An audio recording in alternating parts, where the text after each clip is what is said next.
Champion movie review. ఈ movie చూసిన తర్వాత నా ఒపీనియన్ చెప్పాలంటే ఇట్స్ ఓకే, డీసెంట్ అనిపించింది భయ్య. 1948లో ఫుట్బాల్ ప్లేయర్ అయినటువంటి మైకేల్ మన రోషన్ ఒక పని మీద బైరాన్పల్లికి వెళ్తాడు భయ్య.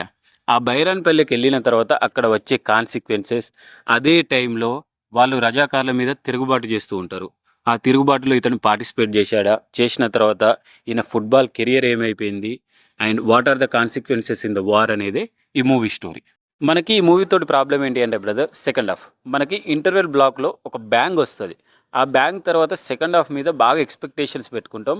బట్ అనుకోకుండా స్టోరీ అక్కడే తిరగడం, కొద్దిగా ముందటికి వెళ్ళిన ఫీలింగ్ రాదు. క్లైమాక్స్ వచ్చేదాకా మనం కొద్దిగా లాగ్ అయిన ఫీలింగ్ అయితే వస్తుంది. ఈ మూవీకి మేజర్ అసెట్ రోషన్ భయ్య. ఇంతకుముందు మూవీస్ ఏదైతే నిర్మల కాల్మెంట్, పెళ్లి సన్నడి లాంటి మూవీస్ చూసి ఇందులో రోషన్ని చూస్తే కనుక అరే చాలా బాగా ఇంప్రూవ్ అయ్యారా, ఇతడు మన రోషనేనా అని అనిపిస్తుంది. సో చాలా బాగా యాక్ట్ చేశాడు. మలయాళం బ్యూటీ అనశ్వర రాజన్ ఉన్నంతలో బాగానే చేసింది.